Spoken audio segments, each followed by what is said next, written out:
আজকের গল্প শেয়াল রাজা।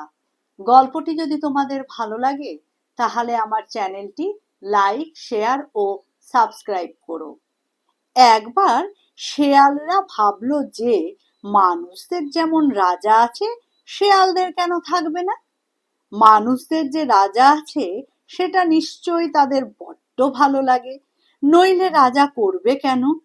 রাজা যখন পোশাক পরে মুকুট মাথায় দিয়ে ঘোড়ায় চড়ে যুদ্ধ করতে যায় তখন তাকে দেখতে কেমন মজা লাগে। তার সঙ্গে সিপাই চলে, বাজনা বাজে। শেয়ালদের কেন তেমন হয় না?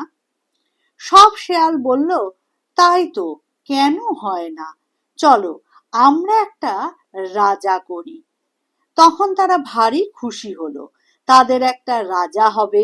সে পোশাক পরে মুকুট মাথায় দিয়ে যুদ্ধ করতে যাবে। ঘোড়ায় তো আর চড়তে পারবে না, শেয়ালরাই তাকে পিঠে করে নিয়ে যাবে। শেয়ালরা সিপাই সাজবে, ঢাল তরোয়াল নাই বা থাকলো, তারা খুব করে দাঁত খিচবে। আর বাজনার জন্য তো কোনো চিন্তাই নেই, তারা সবাই মিলে হুয়া হুয়া করবে। রাজা তবে কে হবে? রাজা হবে বুড়ো শেয়াল দাদা। সে সবার চেয়ে বড়, সবার চেয়ে তার বেশি বুদ্ধি, আর গলার জোর, আর লেজ মোটা। যখন শেয়ালরা যুদ্ধ করতে যাবে তখন বুড়ো দাদা যাবে লেজ খাড়া করে সকলের আগে। আর যদি পালাতে হয় বুড়ো দাদা লেজ গুটিয়ে পথ দেখাবে। সবাই বললে, বাহ বাহ, বুড়ো দাদা রাজা হবে। আর কোথায় গেলে বুড়ো দাদা, তুমি যে রাজা হবে? বুড়ো দাদা বললে, তা বেশ, আমি রাজা হব, তবে আমার পোশাক নিয়ে এসো। রাজারা তো পোশাক পরে চলে। শেয়ালরা বলল, হ্যাঁ হ্যাঁ, পোশাক, পোশাক নিয়ে এসো। তখন একজন শেয়াল বলল, পোশাক যখন ময়লা হয়ে যাবে তখন ধোপার বাড়ি নিয়ে যাবে কে? তা শুনে সব শেয়ালরা মাথা চুলকাতে লাগলো। কেউ বলল না যে আমি যাব। তখন অনেক ভেবে তারা ঠিক করলো যে পোশাক পরলে শেয়ালকে ভারী বিশ্রী দেখাবে, আর তাতে কাজেরও অসুবিধা হবে ঢের। তার চেয়ে গায়ে নীল রং করে নিলে বেশ হয় বলে তারা বুড়ো দাদার গা বেশ করে নীল রং মাখিয়ে দিল। তাতে বুড়ো দাদা দেখতে হলো ঠিক যেন শেয়ালের রাজা। তখন সবাই বলল, বেশ বেশ, কিন্তু বুড়ো দাদা বললে, মুকুট কই? রাজারা তো মুকুট পরে থাকে।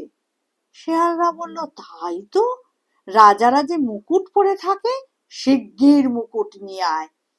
তখন আরেক শেয়াল বলল, মুকুট যে নিয়ে আসবো, শেয়ালের মাথায় সে মুকুট বসবে কেন? সে তো হাওয়ায় উড়ে যাবে। সে কথায় আরেকজন বলল, তবে হাঁসুলি পরিয়ে দাও, হাঁসুলি হাওয়ায় উঠতে পারবে না। এ কথাটা সকলেরই খুব পছন্দ হলো। হাঁসুলি পরালে ভারী জমকালো দেখাবে, এমন একটা হাঁসুলি পেলে হয়।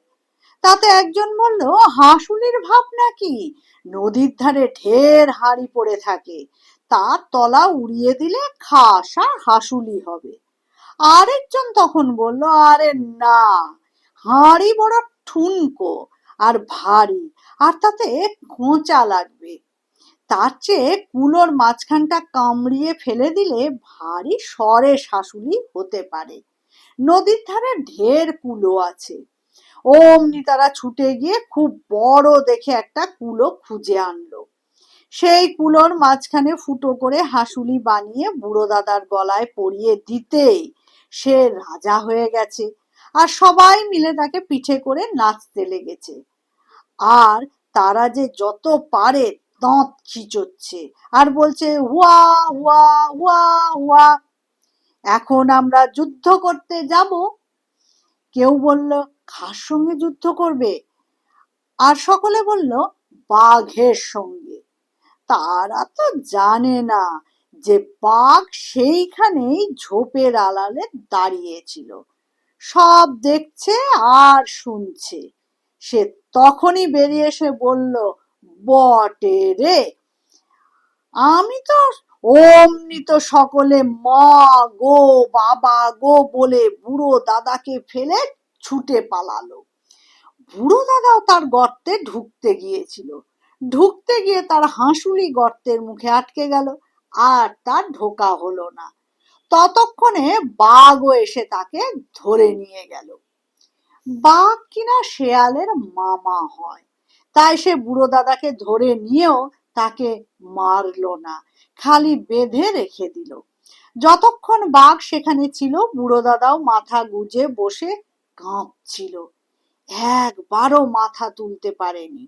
তারপর বাঘ যখন শিকার ধরতে বেরিয়ে গেছে, তখন বুড়ো দাদাও বাঁধন কেটে পালিয়ে এসেছে। আসতেই তো সব শেয়াল তাকে দেখে বলতে লেগেছে, রাজামশাই সেলাম, রাজামশাই সেলাম। তাতে বুড়ো দাদা বলল, সেলাম ভাই সেলাম, তোমরা বেঁচে থাকো, আমার হয়ে দরকার নেই, একবার যে হয়েছি তাতেই আমার ঢের হয়েছে।